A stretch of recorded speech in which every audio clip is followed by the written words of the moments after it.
सुन मेरे दिल drama serial की अगली किस्त बेहद दिलचस्प होने वाली है और यह इसकी आखिरी किस्त भी होगी। इस ड्रामे में अब तक सब कुछ हो चुका है। अमार ने सदफ को तलाक दे दी है और अब सदफ ने बिलाल से शादी करने का फैसला कर लिया है। बिलाल भी खुद सदफ से शादी करने की इच्छा जाहिर करता है। पहले ही राजी सदफ बिलाल की बात सुनकर अपने फैसले पर और दृढ़ हो जाती है। अगली किस्त में सदफ और बिलाल अब्दुल्लाह की शादी होने वाली है, जिसके बाद दोनों खुश रहने की उम्मीद करते हैं। सदफ और बिलाल को लगता था कि उनकी शादी के बाद सब कुछ ठीक हो जाएगा, लेकिन शादी के बाद बिलाल अक्सर सदफ को ताने देने लगता है। वह कहता है कि सदफ अमार से ज्यादा मोहब्बत करती थी, जिससे सदफ आहत होती है। वह बिलाल से पूछती है कि क्या उसे शर्म नहीं आती कि वह ऐसी बातें कर रहा है। सदफ को लगता था कि बिलाल कभी उससे इस तरह पेश नहीं आएगा, लेकिन शादी के बाद सब कुछ बदल गया।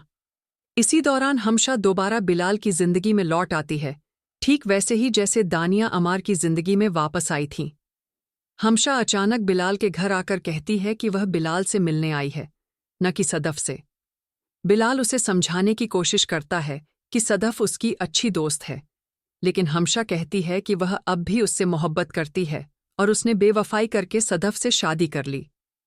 जब सदफ को यह पता चलता है कि हमशा दोबारा बिलाल से बातें कर रही है और उसके घर भी आ रही है, तो वह बहुत दुखी हो जाती है।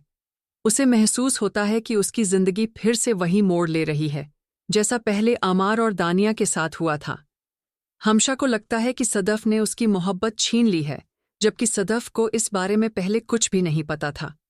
बिलाल अब्दुल्लाह सदफ को समझाने की कोशिश करता है कि वह गलत सोच रही है और हमशा सिर्फ उसकी दोस्त है, लेकिन सदफ को यकीन नहीं होता, क्योंकि उसने दानिया और अमार के बीच भी यही सब होते देखा था। हमशा भी सफाई देती है कि वह सिर्फ बिलाल की दोस्त है और दानिया की तरह कुछ भी गलत नहीं करेगी। बिलाल सदफ को यकीन दिलाता है कि वह अमार जैसा नहीं है और वह उससे हमेशा प्यार करता रहेगा। यह सुनकर सदफ कुछ राहत महसूस करती है, लेकिन उसके मन में डर बना रहता है कि कहीं हमशा भी बिलाल को उससे न छीन ले। आखिरकार बिलाल अब्दुल्लाह हमशा से मिलना छोड़ देता है और सदफ से कहता है कि उसने हमशा को मना कर दिया है कि वह अब कभी उनके घर न आए। सदफ हैरान रह जाती है कि बिलाल इतना अच्छा कैसे हो सकता है। वह अपने अतीत को याद करके रो पड़ती है, जब उसने अमार पर भरोसा किया था। लेकिन अंत में सदफ और बिलाल खुशी खुशी अपनी जिंदगी बिताने लगते हैं।